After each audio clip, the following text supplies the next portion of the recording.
Halo semuanya, selamat datang kembali. Apa kabar kalian semua? Semoga baik-baik saja. Pada video kali ini kita akan membahas spoiler lanjutan dari sebuah film animasi yang berjudul Perfect World. Baiklah, daripada kalian semua penasaran, mari kita mulai saja pembahasan spoiler lanjutan untuk episode kali ini. Tanpa berbasa-basi lagi, langsung saja kita mulai videonya. Cerita ini berlanjut, kita diperlihatkan si Hao yang berjalan menuju sebuah tempat misterius dipenuhi aura spiritual, dan di sekelilingnya ada kabut abadi berpendar dengan cahaya lembut, namun di kejauhan dirinya hanya melihat kegelapan yang sangat pekat.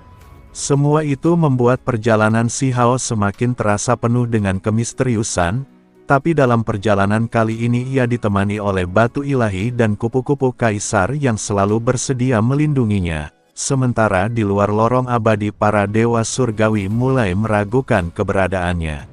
Bahkan mereka mencoba menekan jiwa si Hao menggunakan serangan suara dari genderang ilahi serta trompet mistis. Ketegangan semakin meningkat, ketika salah satu dewa surgawi dari istana abadi menatap dengan penuh dendam, karena sang dewa mengingat tentang pertempuran melawan si Hao di masa lalu. Mereka semua juga khawatir kalau kekuatan si Hao yang terus berkembang akan menjadi ancaman besar di masa depan, sedangkan di tengah perjalanannya si Hao mendengar suara binatang misterius yang sangat keras, dan dirinya juga menggunakan mata surgawi untuk mencari rahasia dalam kegelapan. Tetapi ia hanya menemukan sebuah bayangan samar serta puing-puing reruntuhan, lalu si Hao terhenti di ujung jalan sebab di depannya adalah sebuah jurang. Kemudian dirinya melemparkan artefak tulang yang langsung hancur menjadi butiran debu. Namun ia segera melindungi dirinya dengan skala naga, lalu setelahnya si Hao melompat menembus kehampaan yang dipenuhi kilatan petir hitam, dan meskipun tubuhnya telah terluka parah ia tetap semangat. Sehingga kini si Hao berhasil mencapai sisi lain dari tempat tersebut. Di sana dirinya menemukan sebuah ukiran batu yang bertuliskan Jalan 9 Faktor, bahkan terdapat juga pesan yang berisi, hancurkan langit serta bumi dan dapatkanlah umur panjang. Baru diketahui bahwa ternyata jalan ini adalah ujian terakhir bagi si Hao menuju keabadian, lalu ia memasuki sebuah ruangan batu dengan ukiran kosmik yang megah. Dan di sana terlihat ada lebih dari 10 sosok manusia berdiri membeku seperti patung. Tapi walaupun tubuh mereka masih berdenyut dengan energi kehidupan, namun jiwa mereka semua sepertinya telah pergi menghilang. Hal tersebut membuat si Hao bertanya-tanya apakah mereka sudah mencapai keabadian, atau hanya meninggalkan tubuh fisik dalam pencarian yang tak pernah berakhir. Kemudian si Hao mendekati tubuh-tubuh yang telah membeku tersebut, dan dirinya menyadari kalau tubuh-tubuh ini saat dahulu sepertinya dipenuhi dengan kekuatan Dao Agung, tapi sekarang hanyalah sebuah tubuh kosong setelah roh primordial mereka pergi. Di antara tubuh tersebut ada pria serta wanita muda dan ada juga yang tua, namun yang paling menarik perhatian si Hao adalah tubuh para wanita muda yang memiliki kecantikan luar biasa. Semua itu semakin membuat dirinya penasaran, apakah keabadian benar-benar sangat berarti. Si Hao juga merasa ragu saat memandang dinding batu besar di hadapannya, karena apakah ketika dia menembus dinding tersebut, maka dirinya akan dibawa pada keabadian atau justru malah sebuah kehancuran. Tetapi pada akhirnya si Hao lebih memilih untuk melanjutkan perjalanannya. Kemudian ia menggunakan teknik makhluk tertinggi ketiga yang memiliki kekuatan luar biasa, lalu dirinya melancarkan 8 serangan berturut-turut hingga dinding itu mulai retak. Dan keluarlah aura spiritual agung dari celah retakan dinding tersebut, tapi secara tiba-tiba rasa sakit menyerang si Hao, yang seolah-olah tubuh serta jiwanya dipisahkan secara paksa. Ia pun mencoba menahan perpisahan antara tubuh dan roh primordialnya, yaitu dengan mengucapkan True Primordial Record. Tetapi celah emas yang berada di punggungnya terus terbuka, sehingga dalam keputusasaan si Hao mengeluarkan teknik Dewi Willow untuk menutup celah itu, namun tanpa diduga dinding batu tersebut terbuka lebih besar serta menampilkan cahaya suci. Dirinya merasa ada sesuatu yang salah di tempat ini, dan dia juga teringat oleh teman-temannya serta orang yang ia sayangi. Jadi bagaimana mungkin si Hao rela meninggalkan mereka semua? Aura yang dirinya rasakan mengingatkannya pada alam roh yang mencekam, dan ia berpikir kalau resiko yang akan dihadapi mungkin terlalu besar, sehingga si Hao menghancurkan dinding batu di belakang tubuhnya untuk kembali. Jadi kini dirinya telah kembali ke hutan kuno disertai cahaya Sainwood yang membara, lantas ia lebih memilih menjalani ritual suci yang penuh bahaya demi memperkuat kultivasinya. Dengan tekad kuat si Hao menahan serangan simbol-simbol Dao yang menghancurkan tubuhnya, tapi setelah 10 kali percobaan akhirnya tubuh si Hao bersinar terang. Sekarang dia sudah mencapai alam pengorbanan suci, jadi si Hao saat ini memiliki kekuatan ilahi yang bisa menandingi makhluk surgawi. Namun ia tahu bahwa perjalanannya masih belum selesai. Si Hao bingung apakah dirinya akan membalas dendam atau mengejar kekuatan yang lebih tinggi. Dia merasakan kekuatan dahsyat yang mengalir dalam tubuhnya, sementara roh primordial miliknya mengalir dengan intensitas menggetarkan. Tetapi tiba-tiba saja si Hao merasakan sebuah firasat buruk, sehingga si Hao terbangun dari kondisi transenden tersebut, dan ia menyadari kalau dirinya hampir terjebak ke dalam ilusi yang diciptakan oleh pengorbanan suci.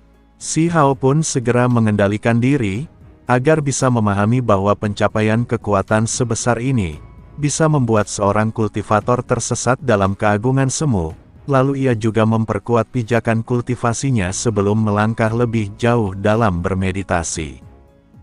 Kemudian si Hao melanjutkan proses kultivasinya. Energi darah miliknya terus bergejolak seperti lautan luas yang tak terbendung, bahkan Sainwood di sekeliling si Hao memancarkan cahaya yang meresap ke dalam tubuhnya. Kemampuan tersebut memperkuat fisik serta roh primordialnya dengan energi murni, tetapi kekuatan luar biasa itu sangatlah tidak stabil, karena ia merasakan fluktuasi dalam dirinya. Kekuatan yang mampu membuat si Hao menghancurkan seluruh langit menjadi suatu kelemahan baginya. Dengan penuh kesabaran setiap kali kekuatannya memuncak, sehingga dirinya semakin memahami Dao dengan lebih dalam, dan pada akhirnya setelah berhari-hari berkultivasi, si Hao berhasil mencapai puncak kekuatan yang stabil. Dengan aura ilahi yang menggetarkan jiwa setiap orang yang melihatnya, ia pun keluar dari gua dan langsung berhadapan dengan dua dewa surgawi yang telah menanti dirinya. Mereka sangat terkejut dengan perubahan si Hao yang begitu cepat. Tanpa berbasa-basi si Hao segera melancarkan serangan, yang seketika itu juga serangan darinya berhasil membuat kedua dewa surgawi tewas di tempat. Kematian dewa surgawi seolah menjadi tanda, sebagai awal dari kebangkitan seorang pejuang yang melampaui batas manusia menuju keilahian sejati. Lalu si Hao melangkah keluar dengan tenang setelah menghabisi 4 dewa surgawi, dirinya juga segera menuju tanah kuno Ningchuan, yaitu sebuah tempat sakral yang cocok untuk sebuah ritual pengorbanan suci.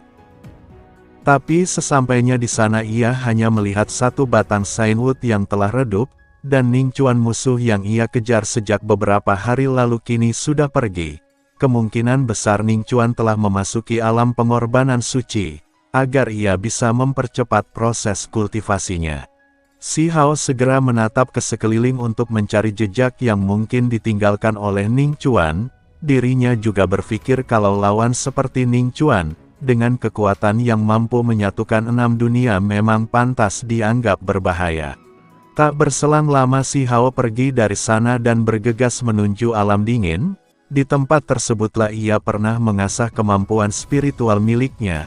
Tatapan matanya tertuju pada sebagian gunung salju, yang gunung tersebut sudah mencair membentuk danau besar berwarna hitam. Ternyata itu adalah air yin besar. Secara tak terduga si Hao teringat dengan kenangan lama, tentang sosok King Yi dan Yue Chan yang pernah bertarung dengannya. Tetapi ia segera tersadar dari lamunannya saat seorang dewa surgawi muncul di hadapannya. Dewa tersebut menatap si Hao dengan penuh kemarahan di wajahnya. Ekspresinya juga memperlihatkan rasa sakit dan kebencian yang mendalam. Namun Si Hao hanya membalas tatapan itu dengan sangat dingin. Ternyata Dewa Surgawi tersebut berasal dari Sekte Mending Surga. Dia adalah orang yang menganggap King Yi serta Yue Chan sebagai keluarga. Sehingga saat itu juga pertarungan pun terjadi di antara mereka. Si Hao tak merasa takut sedikit pun ketika menghadapi setiap serangan dari Dewa Surgawi. Serangan magis bertabrakan di atas langit hingga menimbulkan percikan energi melesat ke segala arah. Bahkan pagoda 4 TPC yang dihempaskan Dewa Surgawi hancur saat Si Hao menahannya dengan tapak tangan petir. Namun sang Dewa Surgawi tak menyerah, dirinya kembali melancarkan serangan ilahi tertinggi agar bisa menghabisi Si Hao. Sedangkan Si Hao sendiri langsung membalasnya dengan teknik yang lebih dahsyat. Sebab ia melepaskan simbol kekuatan Kaisar Petir yang memecah langit dan bumi, sehingga mengguncang gunung bersalju di sekitar tempat mereka berada, tapi akhirnya Dewa Surgawi itu terhempas dengan tubuh yang penuh luka. Walaupun telah kalah, kemarahan sang dewa masih juga belum hilang, lalu dengan nada tinggi dirinya menuntut penjelasan mengenai King Yi dan Yue Chan pada Si Hao. Tetapi Si Hao menegaskan bahwa aku tidak pernah membunuh Yue Chan. Dan apabila kau menemukannya, bawa saja dia pergi. Setelah mengatakan hal tersebut, Si Hao kembali pada tujuannya, lalu ia menembus formasi energi di Danau Hitam, dan berhasil mendapatkan batu esensi yin besar. Itu adalah sebuah harta langka yang dipenuhi dengan energi primordial. Saat dirinya meninggalkan tempat tersebut, berita tentang pembantainya menyebar luas.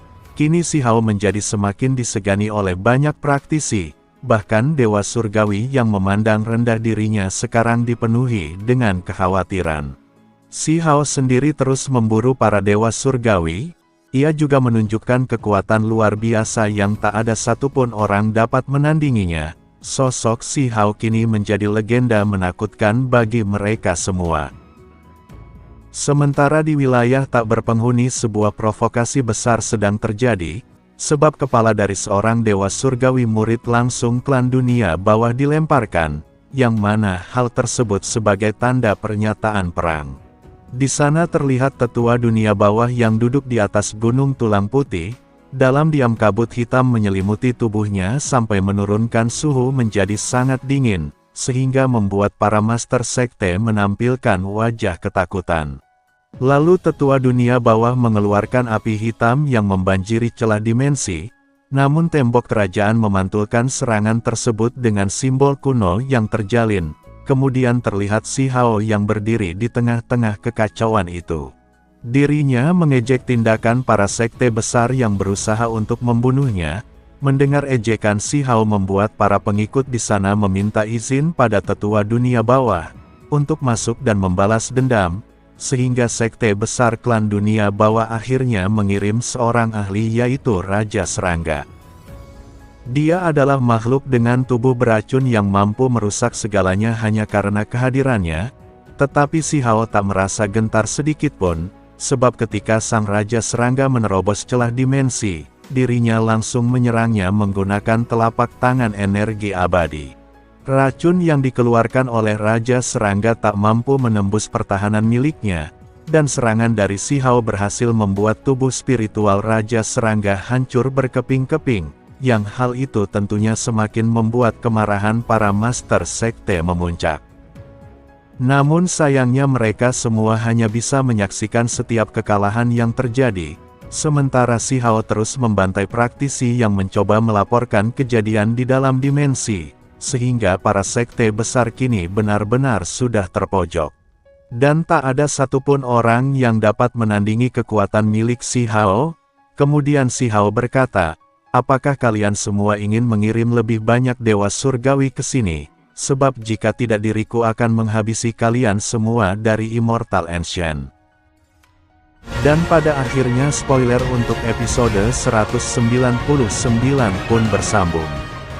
Oke, cukup sekian, terima kasih untuk video kali ini, dan sampai jumpa di video berikutnya.